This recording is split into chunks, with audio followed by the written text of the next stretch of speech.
রহমানির রহিম। আসসালামু আলাইকুম রহমতুল্লাহি ওয়া বারাকাতুহু। আজকে আমি আপনাদের সামনে একটি গুরুত্বপূর্ণ বিষয় নিয়ে আলোচনা করব। আমি গত পর্বে বলেছিলাম যে আমি 10টি টিপসের কথা বলবো, যে টিপসগুলি যদি আপনি মেনে চলেন তাহলে আপনাকে খামারটা টিকিয়ে রাখতে পারবেন এবং আপনার পক্ষে খামার লাভজনক করা সম্ভব। আসুন আমরা জেনে নেই এই টিপসগুলি কী। আমি আশা করি যে টিপসগুলি যদি যারা নতুন খামার করতে চান বা যারা খামার করার পরিকল্পনা করছেন, খামার শুরু করার আগে যদি টিপসগুলি মেনে চলেন, আপনি খামারে লস করার সম্ভাবনা কমে যাবে এবং একটা নির্দিষ্ট সময়ের পর খামারটা লাভজনক হবে। আমরা আসুন এই টিপসগুলি এক এক করে আপনাদেরকে জানাই। নাম্বার 1, এক নম্বর যে টিপস সেটা হচ্ছে যে আপনি খামারের জন্য যে ঘরটা করবেন, ঘরটা অর্থাৎ শেড যেটাকে বলা হয়, সেটা খুব অল্প খরচে খুব সাধারণভাবে আপনাকে এই শেডটা করতে হবে। আমি যে শেডে দাঁড়িয়ে আছি এই শেডটি আমরা খুব অল্প পয়সা করেছি। কারণ আপনাকে মাথায় রাখতে হবে 10 থেকে 12টি গাভী পালার জন্য যে শেড তৈরি করবেন সেটা যেন কোনো অবস্থায় 1 লাখ টাকা বেশি খরচ না হয়। সেটা হচ্ছে প্রথম টিপস। কারণ আপনি যদি প্রথম যে ক্যাপিটাল ইনভেস্টমেন্ট বা মূলধনী যে বিনিয়োগ এটা যদি বেশি হয় তাহলে আপনার খামারের খরচ বেড়ে যাবে। দ্বিতীয় যে টিপস সেটা হচ্ছে যে খামার করার পূর্বে আপনাকে চিন্তা করতে হবে যে আপনি খামার গাভীকে বা গরুকে কী খাওয়াবেন। যেহেতু গরুর প্রধান খাদ্য হচ্ছে ঘাস, আপনাকে ঘাসের ব্যবস্থা করতে হবে এবং ঘাসের পাশাপাশি যদি আপনার এখানে বর্ষাকালে যদি কচুরি পানা থাকে সেটা আপনি খাওয়াতে পারেন। অর্থাৎ আপনাকে মাথায় রাখতে হবে যে ঘাস অথবা কচুরি পানা যেটাই খাওয়ান সেটা যেন আপনাকে পয়সা দিয়ে ক্রয় করে খাওয়াতে না হয়। জমি হয়তো লিজ নিতে পারবেন, কিন্তু আপনি ঘাস কিনে অথবা সাইলেজ খাইয়ে আপনি খামারকে লাভজনক করতে পারবেন না। 3 নম্বর হচ্ছে যে সঠিক দানাদার খাবারটা নিশ্চিত করা। বাজারে যে ফিড পাওয়া যায় এটার দামটা একটু বেশি, 45 থেকে 50 টাকার মধ্যে এটার কেজি। সুতরাং এটা যদি আপনি গাভীকে খাওয়াইতে যান আপনার খামারের খরচ বৃদ্ধি পাবে এবং খামারকে আপনি লাভজনক করতে পারবেন না। 4th যে টিপস সেটা হচ্ছে যে আপনাকে গাভী নির্বাচনের সময় আপনাকে মাথায় রাখতে হবে যে খুব বেশি দামের খুব বেশি গরু দুধ দেওয়া গাভী আপনাকে নির্বাচন করবেন না। বিশেষ করে যারা নাকি নতুন খামার, আপনাকে মাথায় রাখতে হবে 12 থেকে 15 লিটার দুধের গাভী সর্বোচ্চ 2 লাখ বা 2 লাখ 10-এর মধ্যে আপনি ক্রয় করবেন।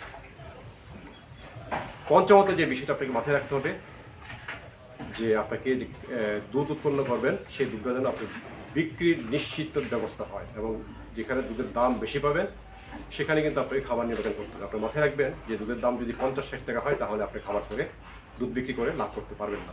আপনাকে অবশ্যই দুধের দাম 70 থেকে 80 টাকা বা 90 টাকা ওই রকম দাম যেখানে পাওয়া যায় সেখানে আপনি ডেয়ারি ফার্ম গড়ে তুলবেন।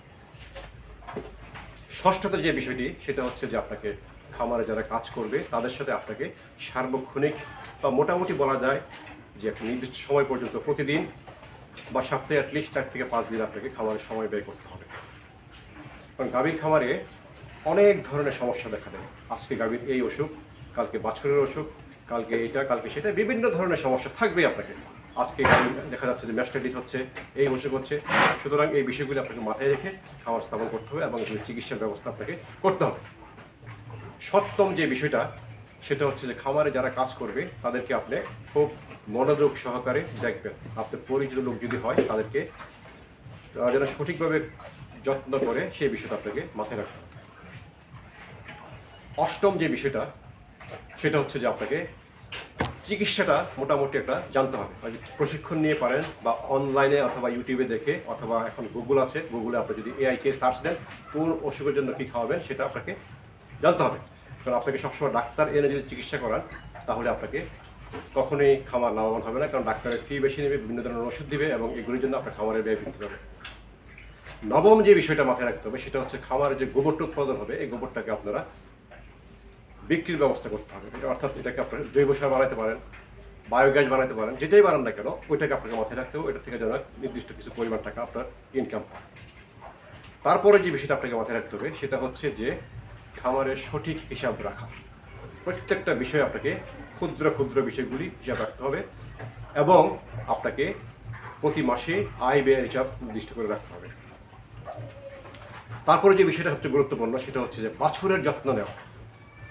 কারণ আপনাকে বাছুরের যত্ন নিতে হবে, কারণ দেখা যাচ্ছে যে দুধ বিক্রি করে আপনি হয়তো খামারের যে চলমান যে খরচ সেটা আপনি মিট আপ করতে পারবেন, কিন্তু লাভের বিষয়টা নাও আসতে পারে। সুতরাং বাছুরগুলিকে যত্ন নিতে হবে এবং বাছুরগুলির যত্ন নেওয়ার ব্যাপারে যদি কোনো ধরনের সমস্যা দেখেন তাৎক্ষণিকভাবে আপনাকে এই সমস্যাটা সমাধান করতে হবে। যেমন ছোটোখাটো অসুখ হতে পারে, পাতলা পায়খানা হতে পারে, জ্বর হতে পারে, এটা আপনাকে মাথায় রাখতে হবে যে খামারে যদি বাছুরকে আপনি বাঁচিয়ে রাখতে না পারেন তাহলে খামার লাভজনক হবে না, একটা লসের সম্মুখীন হবে।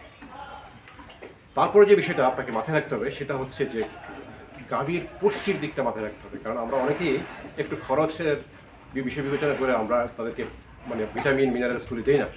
আপনাকে টাইম টু টাইম প্রত্যেকটা গাভীকে মাথায় রাখতে হবে যে আপনাকে ক্যালসিয়াম দিতে হবে, কারণ যে দুগ্ধবতী গরু যেখানে আপনি দুধ দহন করবেন তাদের শরীরে ক্যালসিয়াম বেড়ে যায়। আপনাকে ক্যালসিয়াম খাওয়াতে হবে, বিভিন্ন মিনারেলস খাওয়াতে হবে, যেমন আপনাকে ডিসিপি খাওয়াতে হবে, লিবি পাউডার খাওয়াতে হবে, এই বিষয়গুলি আপনাকে জানতে হবে। আপনি যদি সঠিকভাবে ব্যবস্থাপনা করেন, খামারকে নিজে তত্ত্বাবধান করেন এবং বিভিন্ন যারা নাকি অভিজ্ঞ আছে তাদের সাথে পরামর্শ করে যদি খামার চালু রাখেন, আমি আশা করি যে খামারটা আস্তে আস্তে দাঁড়িয়ে যাবে এবং সাস্টেন করবে এবং একটা নির্দিষ্ট সময় পর আপনি খামার থেকে লাভ করতে পারবেন। সুতরাং যে আলোচনাটা করলাম আমি আশা করছি যে আপনাদের উপকারে আসবে এবং আপনারা যদি খামার করেন, যদি সঠিক ব্যবস্থাপনা করেন তাহলে খামারকে লাভজনক করতে পারবেন। আজকে এই পর্যন্তই, সবাইকে ধন্যবাদ। আসসালামু আলাইকুম।